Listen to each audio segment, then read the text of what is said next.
a estas jornadas divulgativas sobre los caminos de la Fuenfría. Perdonad esta accidentada inauguración, pero bueno, yo creo que va a merecer la pena la espera.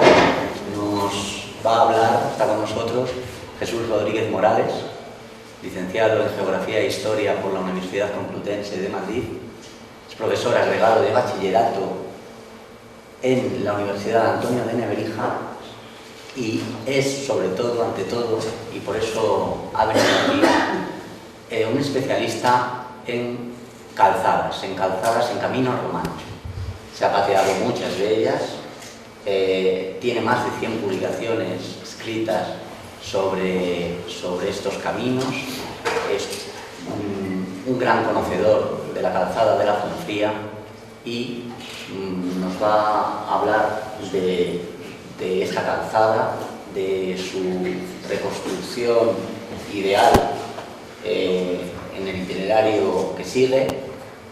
Él tiene, como he dicho, un bagaje bastante considerable en el estudio de las vías romanas, entre ellas la ibérica de los Malos Pasicos al pie del Castellar de Meca, en Ayora, en Valencia, la de la Fuenfría, como he dicho, en Cercedilla, Madrid, la vía de los Vasos de Vicarello en Terrinches, Ciudad Real, y otras de diversa época, como la medieval de la Vereda Real de Almansa, en Valencia, y la de época moderna de Galapagar. Así que con todos ustedes, Jesús Rodríguez Morales, te cedo la palabra. Muchas gracias y vamos a empezar con esto, que tenemos mucho tajo y la verdad es que espero que tengamos el tiempo suficiente. Bien, vamos a poner en primer lugar en su sitio el puerto de la Fuenfría. El puerto de la Fuenfría, como todos conocéis, es el principal paso antiguo de la Sierra de Guadarrama. Pone en comunicación directa ambas mesetas. Con el puerto de Navacerrada es el único que lo pone de forma directa. Esta es la vista de la Fuenfría desde el lado norte segoviano, con la famosa Mujer Muerta a mano derecha, el montón de trigo, la Pinaleja, etc. Y ese boquete que tenemos ahí es el puerto de la Fuenfría. Desde el lado madrileño, desde el lado sur, pues está entre Peñamercial al oeste y el Cerro Ventoso, Collado Ventoso al este, con ese mojón natural que se ve desde 100 kilómetros de distancia, que son los 7 picos que nos señalan perfectamente el camino que se tiene que traer. Es un hito natural que seguramente pues desde la prehistoria ha hecho a los pueblos que se comunicaban de un lado al otro pues ver por dónde tenían que ir, orientarse. Bien, el puerto recibe su nombre de una fuente situada en sus inmediaciones, ya citada en 1202, como ya veremos, y este es el panorama sobre el 1-200.000 de los pasos de la Sierra de Guadarrama, desde los más occidentales, el puerto de las Pilas, que es el paso abulense del territorium de Ávila, los puertos de la zona central, Tablada y Fuenfría, Navacerrada, ya sabéis, desde finales del 18, Navafría, un puerto que también tiene importantísimas obras de infraestructura, seguramente romanas, y el puerto de Somosierra, a pesar de que, como veis, Fuenfría es unos 300 metros más elevado, es el mejor paso para comunicar Segovia con Miacum, es decir, con este vicus situado junto a Guadarrama, que recientemente se ha excavado. Los cielos de la Asunción nos dicen que hay una ciudad ahí celtibérica muy importante de 20 y tantas hectáreas, y luego el importantísimo yacimiento que algunas personas que están aquí presentes conocen bien, situado en la finca Monesterio, al pie de Guadarrama, que tiene un yacimiento por lo menos de 10 o 12 hectáreas romano también. Entonces es el mejor paso, sin duda, para comunicar Segovia con su territorium del sur. Yo mantengo, a partir de los indicios que tenemos, que toda esta zona fue segoviana. Segovia era una ciudad sobre todo basada en la ganadería, y estos pastos del norte pues eran también segovianos, como lo fueron, como sabéis, en toda la Edad Media. Bien, el paso, si lo comparamos, por ejemplo, con el paso que se abrió a finales del siglo XVIII, que es el que utiliza hoy en día la carretera que viene de Madrid, pues veis que es muchísimo mejor, más corto, y tiene sobre el paso por el puerto de Tablada, hoy el Alto del León, la ventaja de que solamente tiene que atravesar la cordillera una vez, mientras que el otro tiene que pasar 2 pasos, el segundo situado en San Rafael. Bien, en Miacun, pues aunque no se ha excavado, sí que se ha prospectado. Parece ser que hace un par de años también han excavado, según las noticias, algunas casas de época bajo romana aquí. Lo que tenemos ahí es ese arco del palacio del siglo XV, de los Trastámara, y ahí se ha encontrado este epígrafe de Vitulinos, hijo de Vitulo, y también personas presentes aquí excavaron en su momento un hipocaustum situado de unas termas que estaban situadas ahí, que curiosamente en la primera edición del 1.50.000 justo en ese sitio pone antigua casa de baños. Curioso. Bien, vamos a dar un repaso rápido a las fuentes escritas que tenemos sobre el paso de la Fuenfría. Bien, el primer documento escrito que nos alude de forma indirecta al puerto de la Fuenfría es el Itinerario del Antonino, escrito pues, recopilado a finales del siglo III, principios del IV, en la vía 24 a Emérita Caesar Augusta, pues pasa a la sierra entre las mansiones de Segovia y de Miacun. La distancia que nos da el itinerario es de 24 millas con una variante de 29, que es la mayoritaria de los manuscritos, y que corresponde perfectamente con el emplazamiento del yacimiento del monasterio. Que está precisamente en el paso de Guadarrama, por donde confluyen 4 vías distintas que vienen del sur, entre ellos la importantísima vía de la Cañada Real Segoviana, que tiene a su pie varios yacimientos muy importantes romanos y celtibéricos, entre otros el de Villamanta, entre otros pues precisamente pues en el paso de la Presierra pues tenemos ahí otro casco celtibérico y varios yacimientos romanos, la Cepilla, etc. Es un camino utilizado desde siempre y pasa justo por un poquito al oeste de donde está hoy el puente de la carretera actual, que es del siglo XVIII, por el que pasa la carretera que va hacia el norte desde Guadarrama. Entonces, aunque en su momento, a finales del siglo XIX, se buscó el paso por la Tablada, como parecía más fácil, que era por ser más bajo, sin embargo, en 1910, pues esto es un poco la reconstrucción de las vías en la zona centro. En 1910, Antonio Blázquez, que andaba por encargo de la Academia de la Historia buscando documentación sobre calzadas romanas, pues por medio de un amigo suyo, ingeniero, que estaba trabajando en los caminos del lado sur, pues se descubrieron 2 miliarios al pie del camino, según dicen, al sacar tierra para el recebo del camino, el lugar del hallazgo. Aquí tenemos la foto que todos conocemos del guarda forestal con el miliario mayor, que está puesto en pie. Este es el lugar exacto donde 700 metros del puente de la Venta, donde la topografía es exactamente igual todavía después de 100 años. Esta es la visión más conocida hacia el norte, pero hay otro cliché en la Academia de la Historia, que es este, en el cual se ve el miliario pequeño. Lo tenéis aquí. Esto lo que no tiene es puntero, ¿no?, para poder señalar. Bueno, aquí lo tenéis a la derecha del guarda forestal, en el suelo, el miliario pequeño.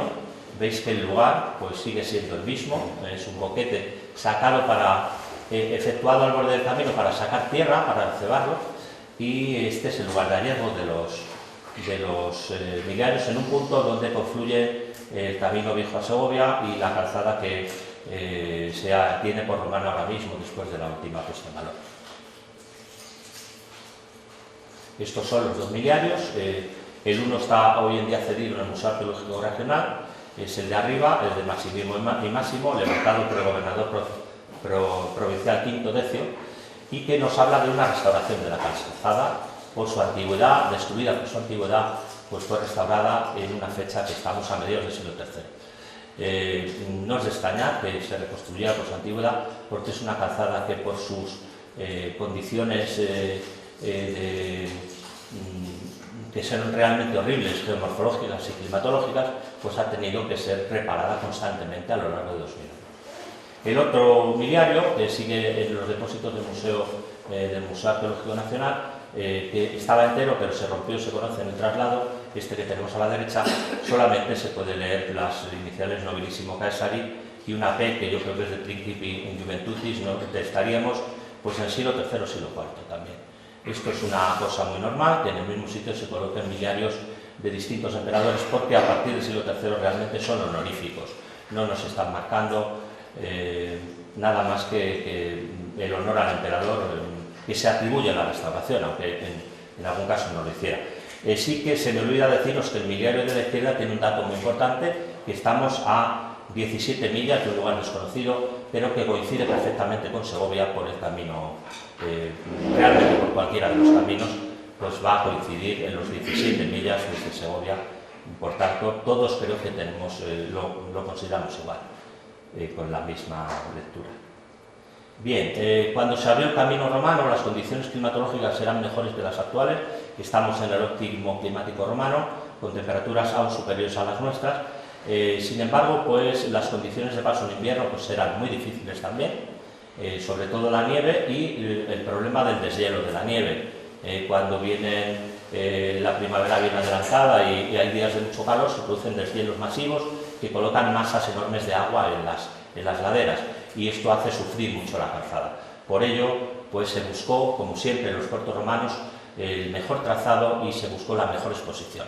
Exponerla normalmente al sol mañanero para que le dé el sol desde por la mañana, y esto pues es una de las cosas que vamos a tener en cuenta a la hora de identificar el trazado. Bien, hemos hecho aquí, a partir de los datos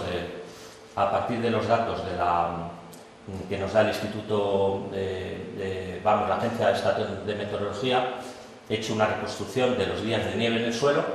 Esta es la ladera norte y entonces, pues, como veis, a la izquierda empezamos en la zona del Piedemonte, de la venta de Santillana y del Esquileo de Urbieta, y según subimos, naturalmente hay más días de nieve en el suelo. Nos mantenemos siempre por debajo de los 120 días, salvo en el tramo superior, 140 días, que son muchos días de nieve en el suelo.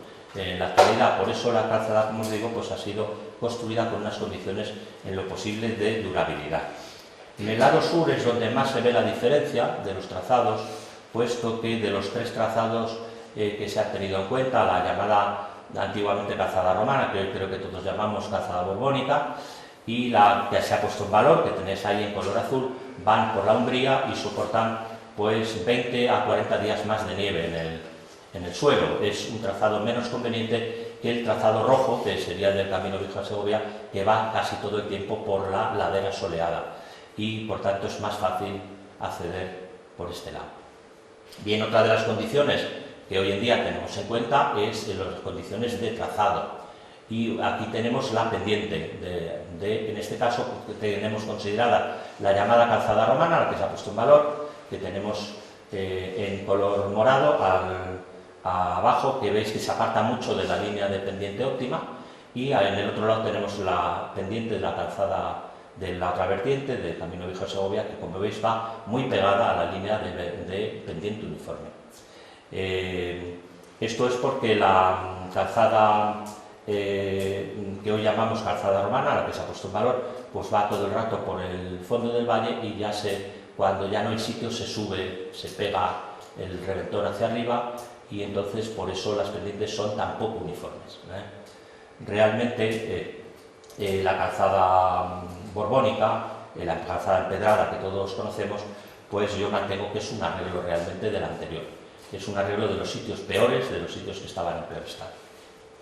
Bien, el único sistema hoy en día para poder afirmar con seguridad que un trazado es romano es este. Este es el sistema que hemos puesto en valor en varias. Acabamos de recibir la publicación de la Vía Augusta, donde en un tramo de 300 metros hemos sacado más de 1000 tachuelas, y este es el único sistema que hoy podemos decir que es objetivo para decir que una calzada es romana. Es decir, la gente que transitaba por el camino iba perdiendo las tachuelas de la escáliga.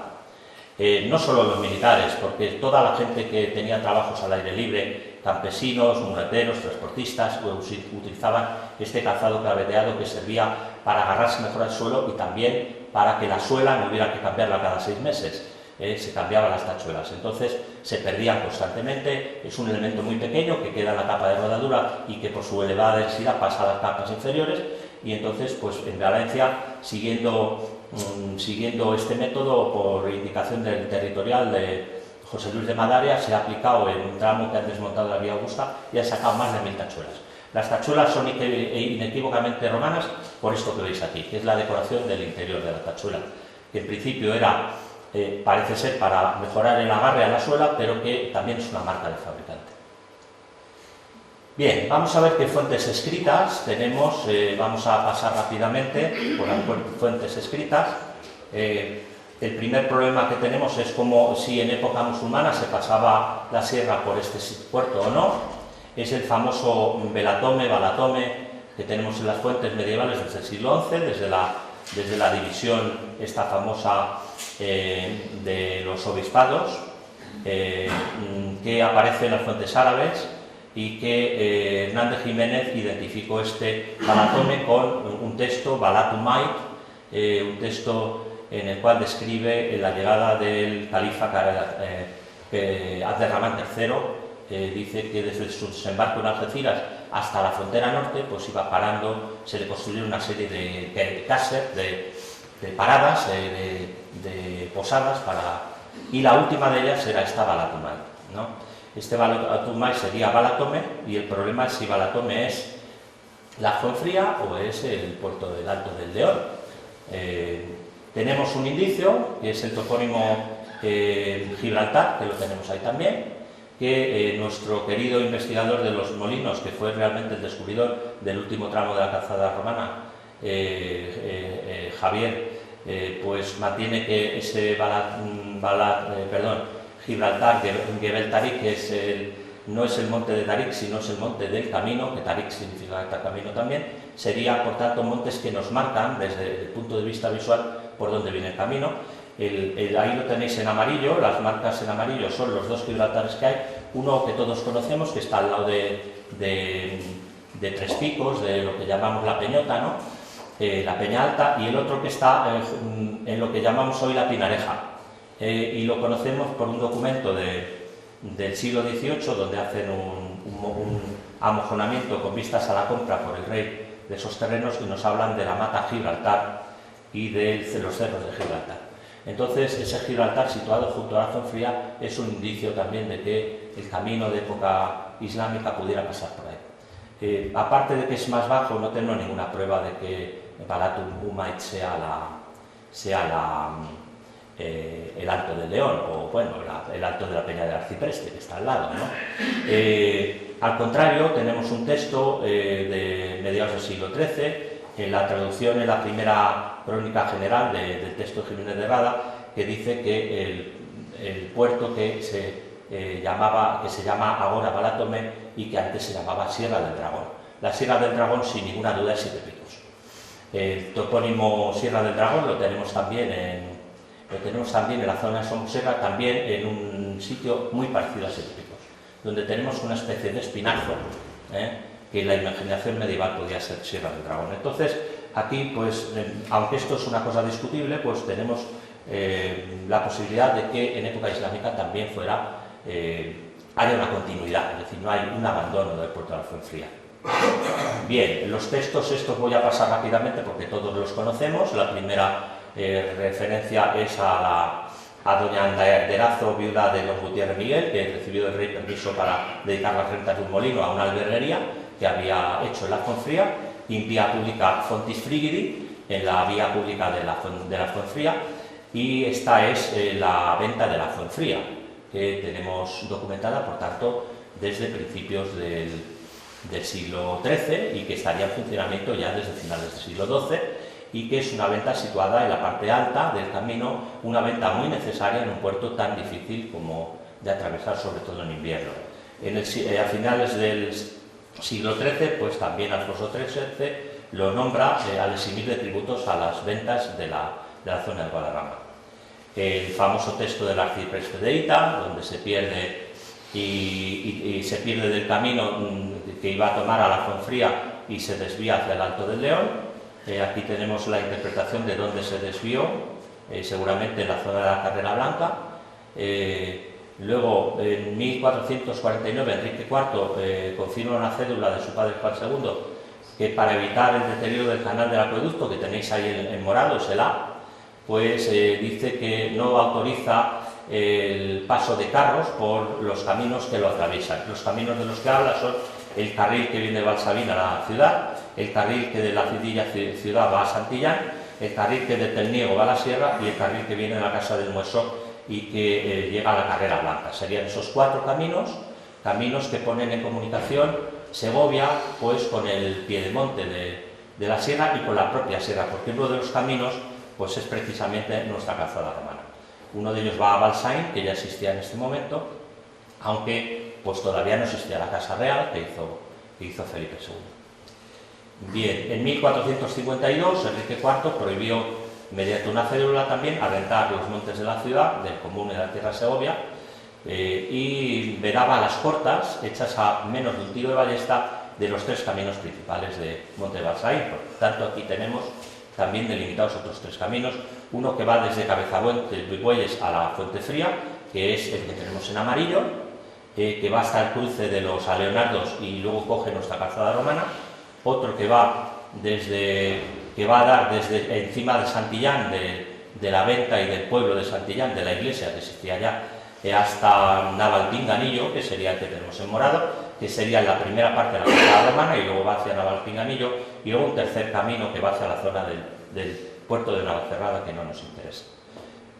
Por tanto, la documentación sobre caminos medievales es normal que sea abundante, porque este es un territorio fundamental para Segovia. Es un territorio y el mantenimiento de la calzada que atraviesa la sierra, como os digo, fundamental, porque a partir del momento en que Alfonso VII le da a Segovia, después de una serie de peripecias, su territorio de la Transierra, que como sabéis llegaba hasta el Alfoz de Toledo, hasta Camarena en Toledo, pues para Segovia es fundamental mantener ese puerto abierto.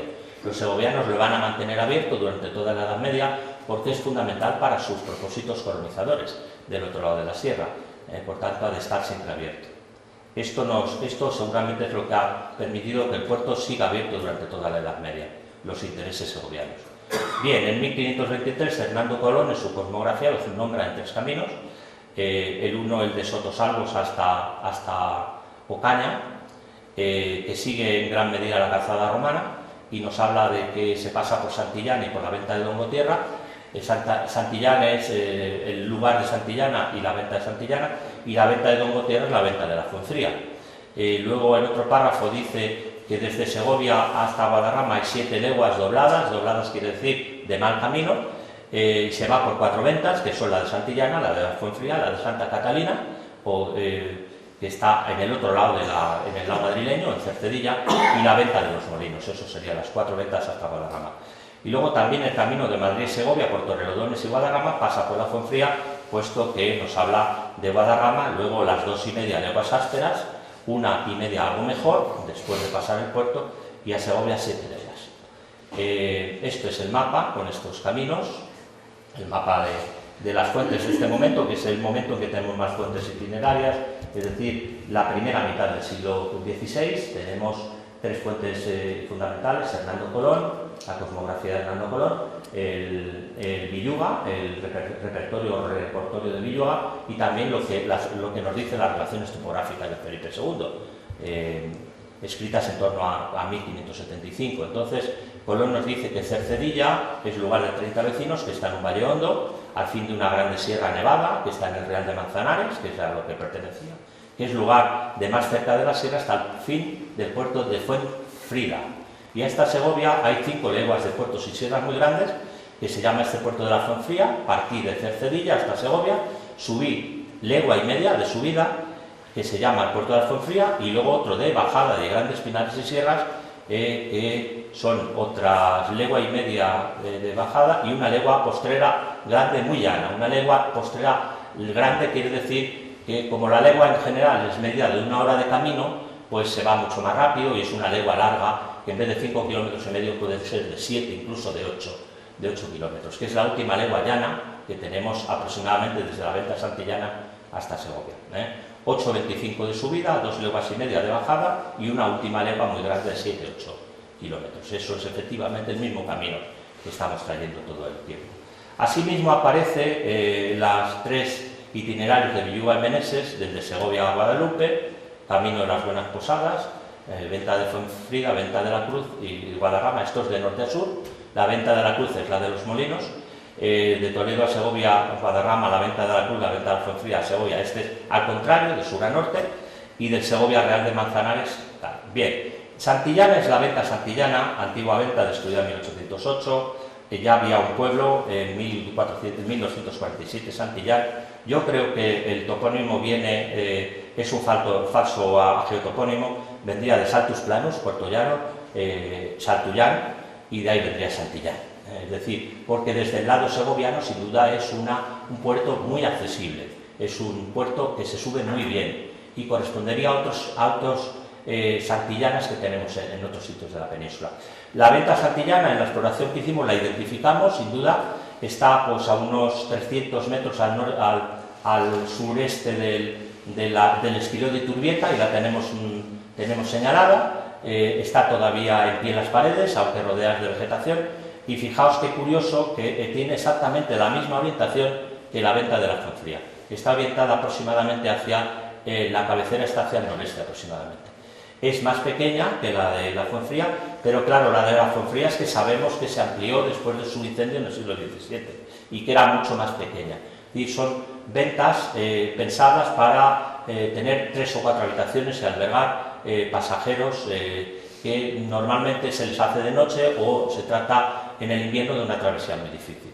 Sería interesante que se explorara este lugar con cuidado y se podía proponer muy fácilmente. La verdad es que el acceso está ahora mismo difícil porque tiene una alambrada cerrada, yo no sé si está en terreno militar, y sería muy interesante que se consiguiera el permiso y se hiciera una limpieza y se pusiera en valor. Sería un hito muy importante el poder tener esa venta de Santillana identificada y puesta en su lugar.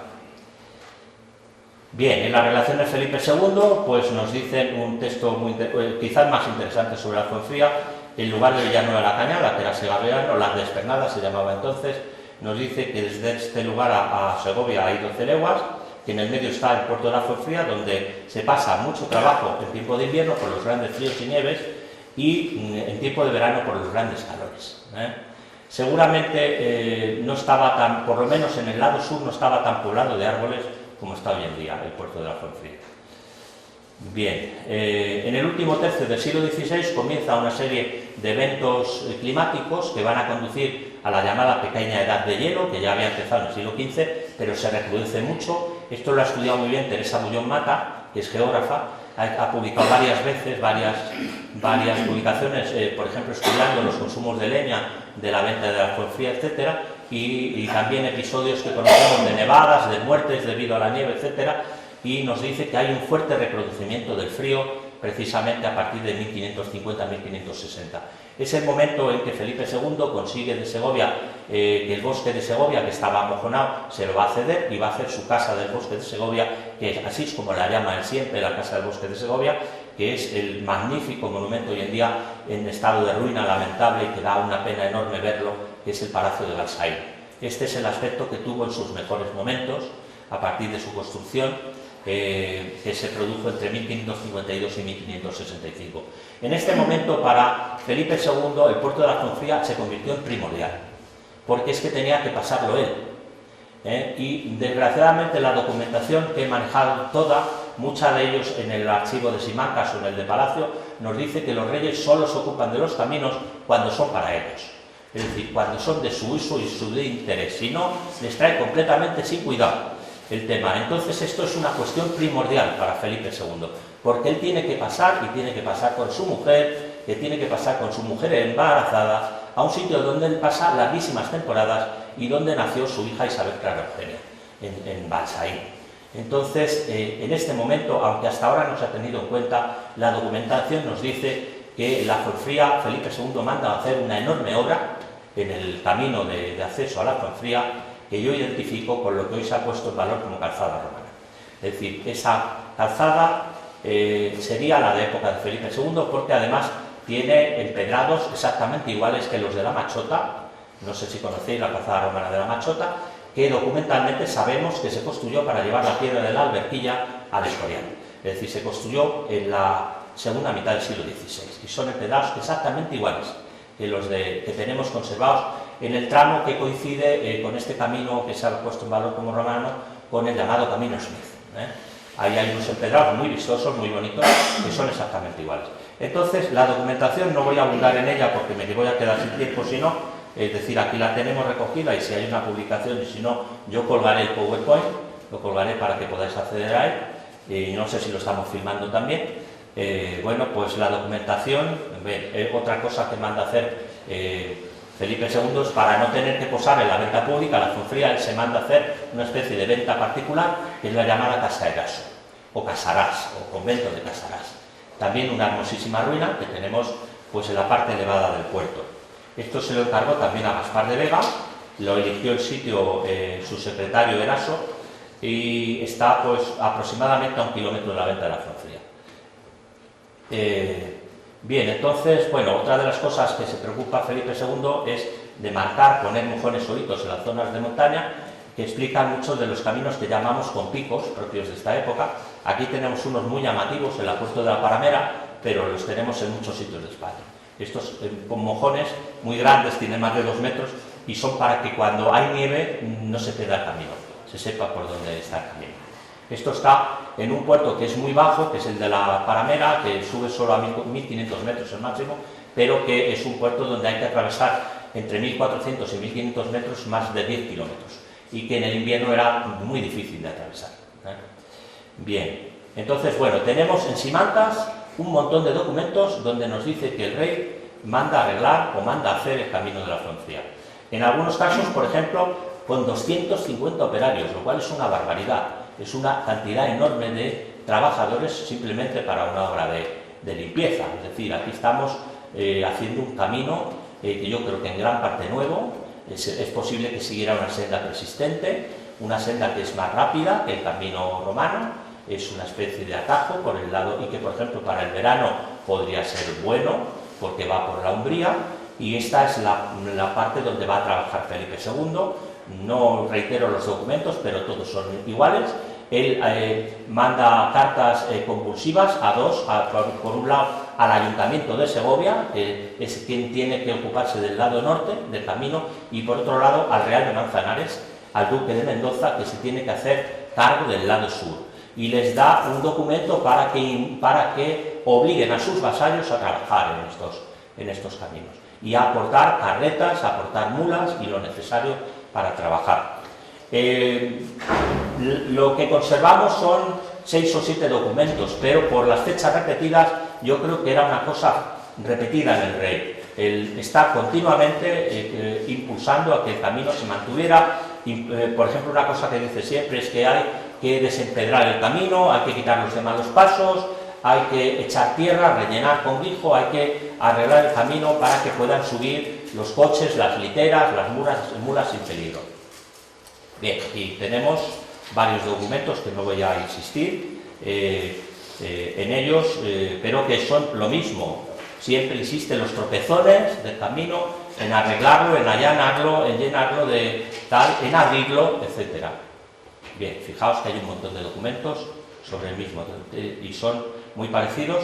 Este es un conjunto de documentos que son de los años 60, que coinciden con la construcción del Palacio de Balsaín, pero conservamos documentos hasta de 1586, en el mismo tema, en que el aderezo del camino de Guadarrama a Segovia, el camino, por ejemplo, también insisten que se arregle el camino que viene de Madrid por Colmenar Viejo, que viene por Cereceda y por Cercedilla, que también lo utilizaba, no solo el que viene del Escorial, sino también el que viene desde Madrid, porque, claro, para el rey, que además instauró las jornadas reales, es decir, moverse de un lado al otro continuamente para pasar las estaciones en los mejores sitios, pasaba, por ejemplo, el invierno en Aranjuez, las navidades en el Palacio Real, luego se iba al Pardo, pasaba el otoño en el Escorial, el verano, todo el verano, en la Casa del Bosque, pues para él era prioritario moverse.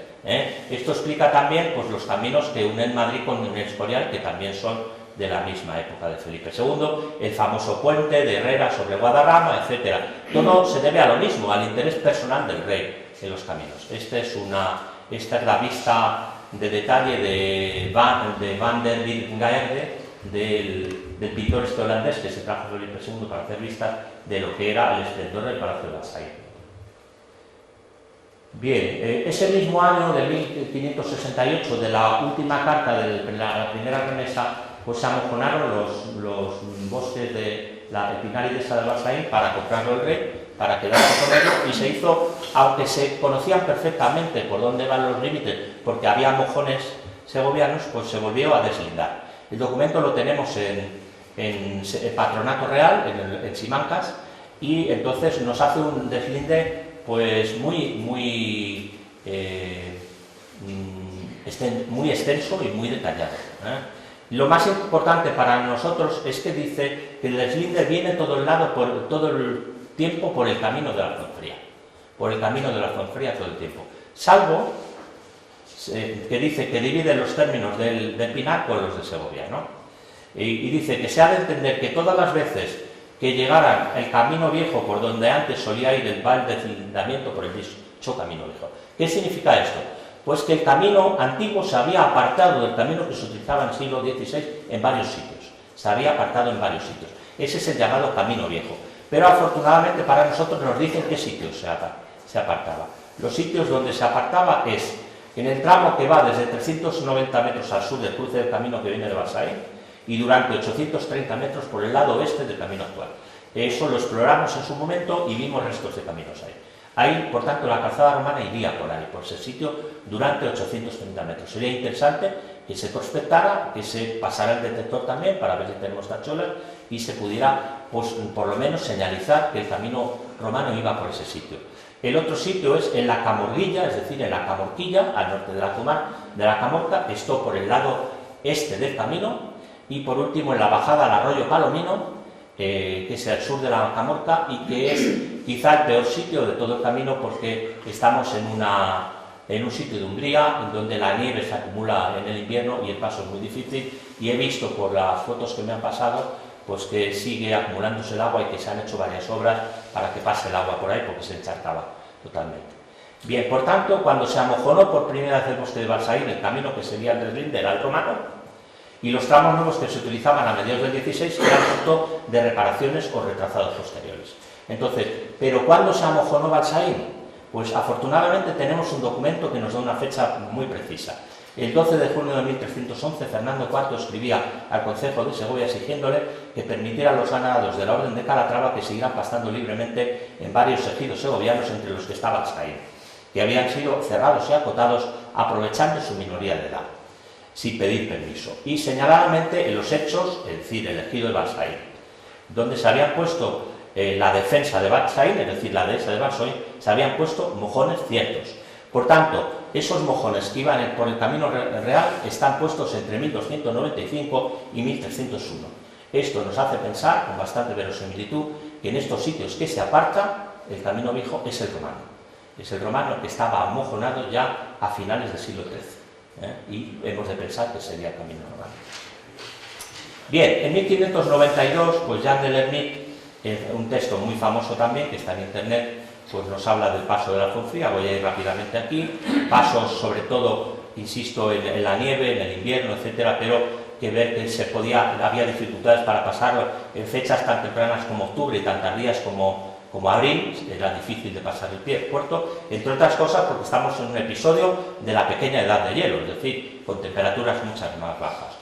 Bien, tenemos una noticia muy interesante de un visitador eclesiástico que nos habla que en la venta de Santa Catalina, en el lado sur, al norte de lo que hoy llamamos el arroyo de la Venta, al pie del arroyo de la Venta, pues había todavía una iglesia propia de un despoblado allí, en la Venta de Santa Catalina, y es porque el visitador se queja de que los venteros alquilan la iglesia para la gente pudiente, que le paga por dormir allí, porque la venta debía ser muy pequeña. Luego tenemos el famoso cuadro de Giuseppe Leonardo de 1639 de la Casa de Grasso, donde en el fondo se ve la venta de la Zonfría. Y fijaos que se ve también ahí a la izquierda un edificio en ruinas, que sería la venta antigua, que se destruyó en 1610, que sabemos que estaba 47 metros por encima y corresponde perfectamente. Y también habría que explorar, no sé si se ha hecho, para ver si todavía queda algún resto de esta venta antigua y se puede poner en valor también.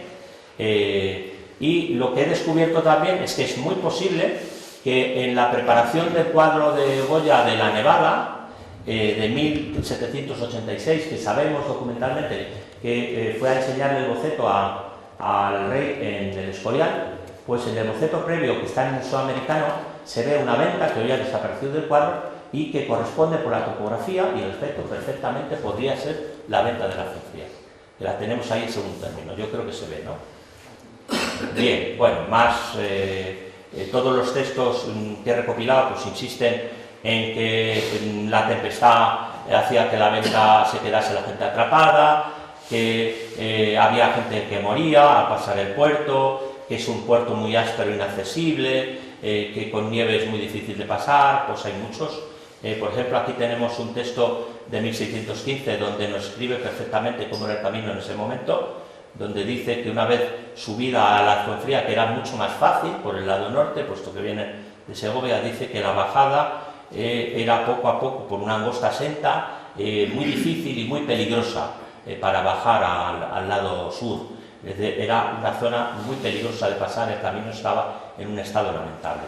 En 1625, por ejemplo, varios documentos nos dicen que no se podía pasar, oficialmente pues lo mismo para llevar a un prisionero a Segovia, que para pasar pues era imposible por la nieve.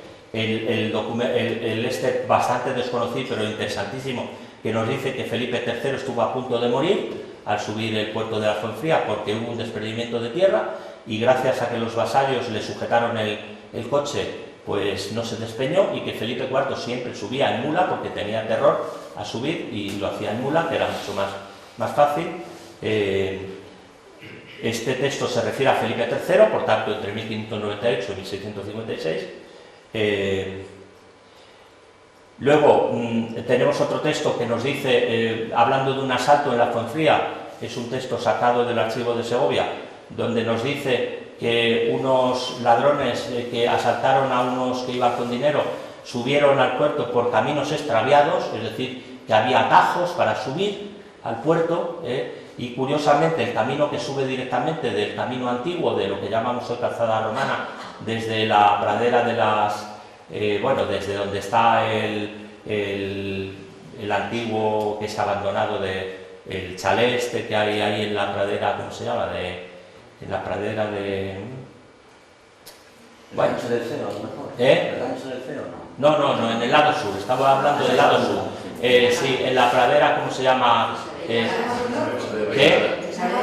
El chalet de Peñalara, sí. Desde el chalet de Peñalara hay un camino que sube directamente, un atajo que sube directamente al camino viejo a Segovia, que va siguiendo el arroyo que se llama del atajo de los Pícaros. Entonces, ese atajo de los Pícaros, pues existe la posibilidad que se deba a la presencia de malhechores o lo que sea en estos caminos que llama el documento caminos extraviados. Bien, en 1721 pues tenemos el famosísimo texto del duque de San Simón que describe la subida al puerto y nos describe un camino que dice que va en zigzag, con poca pendiente, que hablando un poco en alto se puede conversar con las gentes de abajo, con las de arriba, y ese camino corresponde perfectamente al que se ha puesto en valor como romano, porque es el camino de las 7 revueltas, tiene 7 revueltas también, exactamente igual. Es el único camino que sube a la Fuenfría donde efectivamente va dando revueltas y subes y estás por encima del camino de abajo.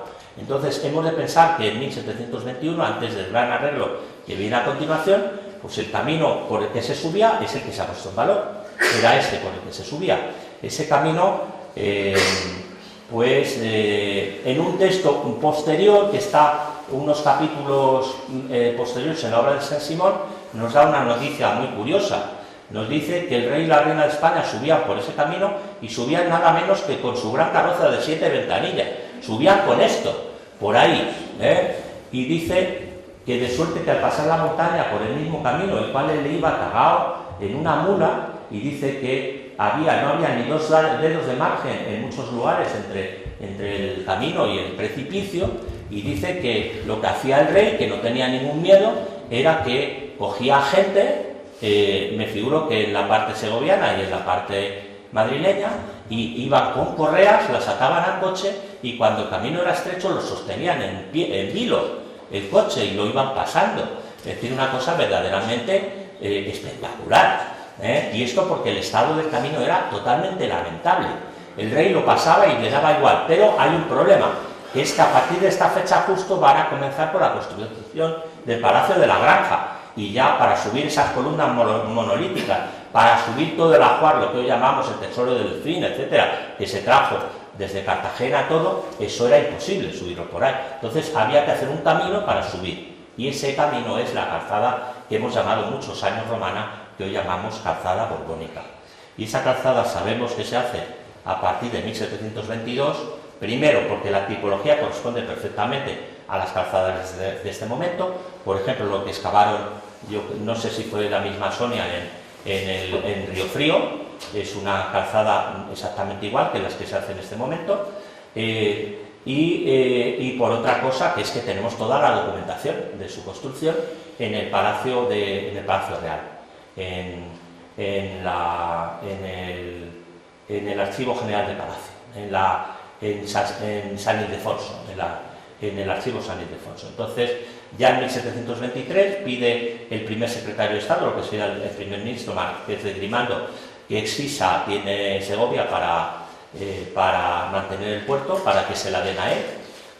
Luego, en 1724, sabemos que hay 50 personas trabajando en el puerto, la vertiente segoviana, abriéndole y componiéndole. ¿Cuánto tiempo me queda? Bueno, pues ya estamos...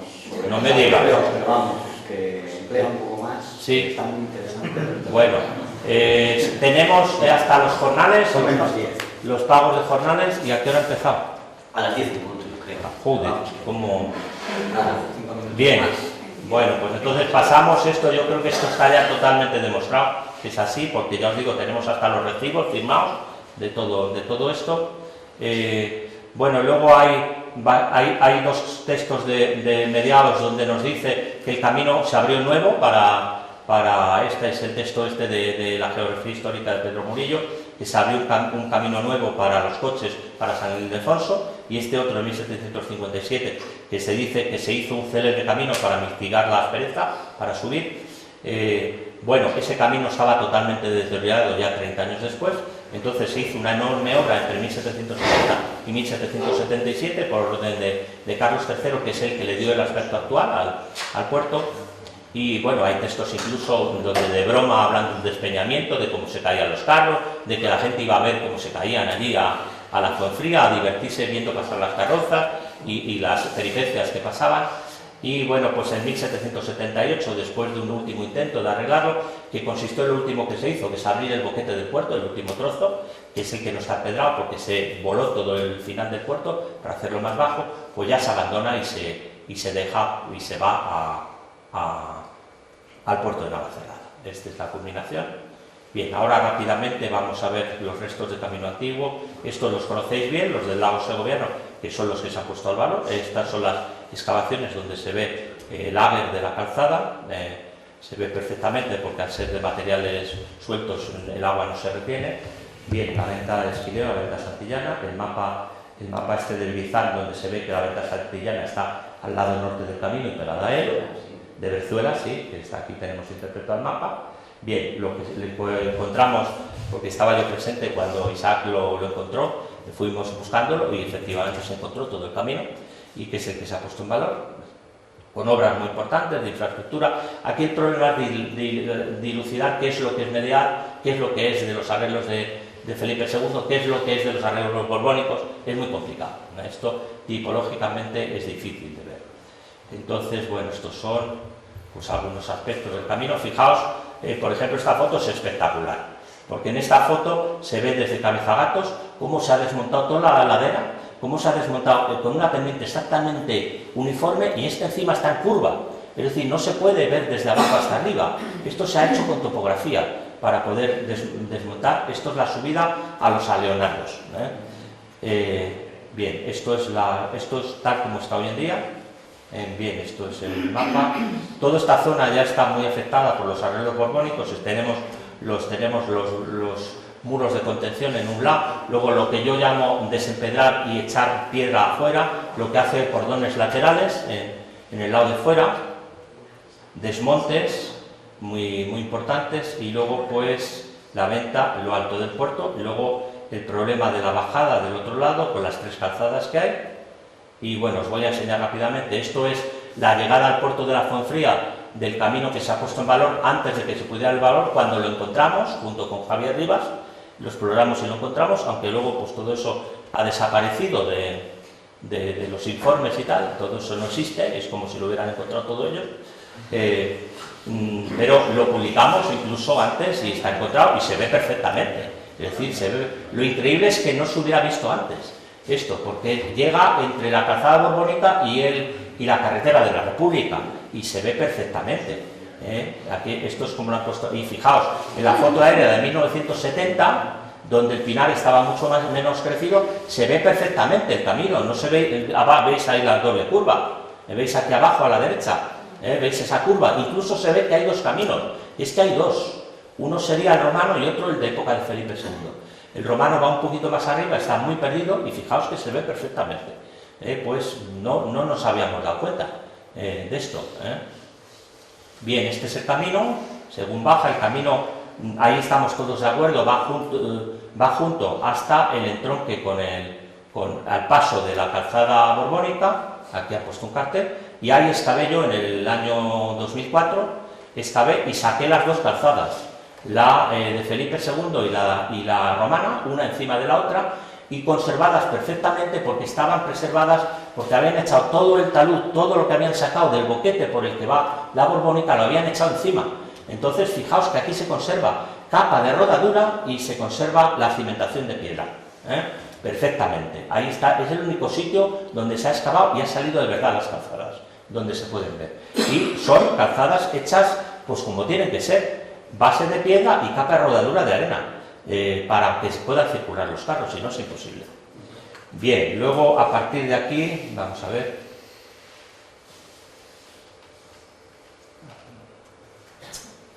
A ver. Sí, a ver si puedo. El siguiente. Esto se ha quedado bloqueado, parece, ¿no? A ver si.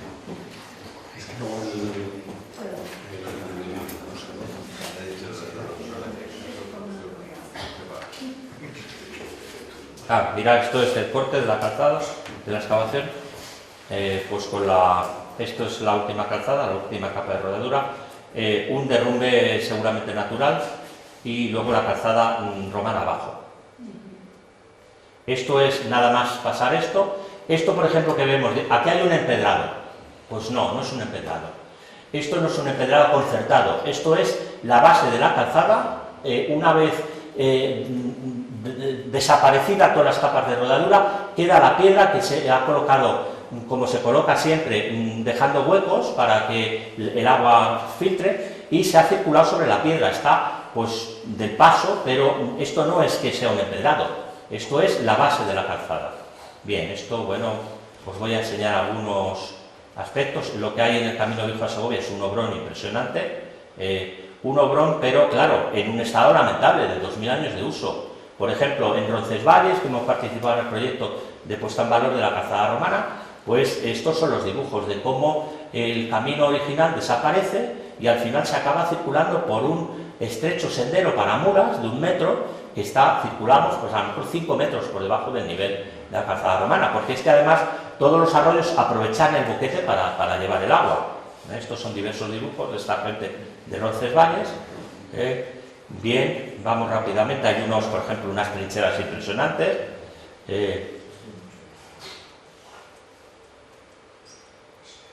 Bien, lo más, aparte de los desmontes y en piedra que tenemos aquí, por ejemplo, pues hay cosas que son realmente probatorias. Hemos encontrado las calzadas romanas, hemos encontrado las canteras de las que se sacó la piedra. Las canteras hechas al pie del camino, donde tenemos todavía las huellas de cuña, de las cuñas romanas, para sacar la piedra. Fijaos que son exactamente iguales que las cuñas de las canteras de Mérida, después de 2000 años de estar redondeados, pero hemos encontrado canteras muy grandes para sacar piedra. He trabajado con un geólogo que nos dice que por que indudablemente esto tiene una enorme antigüedad, estas canteras, y que están a pie del camino. De aquí se ha sacado la piedra para los parapetos. Fijaos, esto nos dicen que lo han hecho los segovianos con el ganado, lo han abierto para pasar el ganado. Fijaos qué obra hay aquí, más impresionante, pensando que este es el nivel de rodadura, aquí arriba, y que aquí pues se circulaba por aquí, aquí había un cunetón para que fuese el agua. Luego, cuando se ha perdido la capa de rodadura, se ha circulado por dentro. Luego se ha sacado por aquí, que era más fácil. Se ha estado desempedrando todo el tiempo para poder pasar. Y esto es una obra continuada. Fijaos, aquí los desmontes, esto está picada, la ladera, para poder pasar los caminos. Los pasos hoy en día son polvados porque los puentes han desaparecido.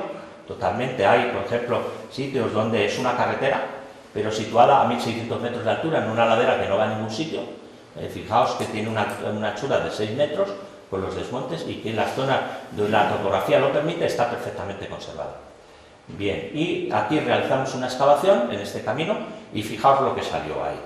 Salió debajo del camino y debajo de ese bordillo que está encima de esto, pues salió esto. Salió pues una enorme cuneta de 5 metros de anchura, que yo pienso que es para sacar el agua de las laderas, y que, fijaos, el bordillo que tiene todo el tiempo está discordante, es decir, está puesto encima de los sedimentos. Yo lo que creo es que se ha arreglado este cunetón que hacía una estructura lineal, se ha arreglado para el camino medieval y moderno. Bien, aquí tenemos pues los bordillos que han quedado en el lado totalmente tapados por las laderas, y el camino ahora circula por fuera del camino antiguo. Bien, esto es el lugar al que llamamos de los Miliarios, el paso de Cercedilla. En Cercedilla se accede por un camino que tiene estos enormes bordillos, por el centro de Cercedilla. De aquí se aparta del camino borbónico que va hacia el Escorial, pasa por los molinos, donde tenemos los cotos de Carlos IV a pie del camino, pasa por el medio del ferrocarril, que nos dice en la minuta previa de los molinos que el camino se ha abandonado porque ha quedado dentro del ferrocarril, pero el camino sigue existiendo, con enormes desmontes también, y el camino va a Monesterio directamente. Y mientras que la famosa posada del Beneficio y Miacun, yo no digo que no haya ahí una posada, yo creo que es una posada, claro que lo es, pero está fuera del camino. Está en el camino que va hacia Complutum. Está fuera de este camino, sería una posada pues para otro camino. No porque a nadie se le ocurre pues poner una posada a 2 kilómetros del camino, como es el caso del Beneficio. Y este camino en rojo es el que sería Romano. Y bueno, pues estamos igual, pero vamos, yo creo que con esto llegamos a la finca Monesterio, que es hasta donde quería llegar, no vamos a ir más al sur.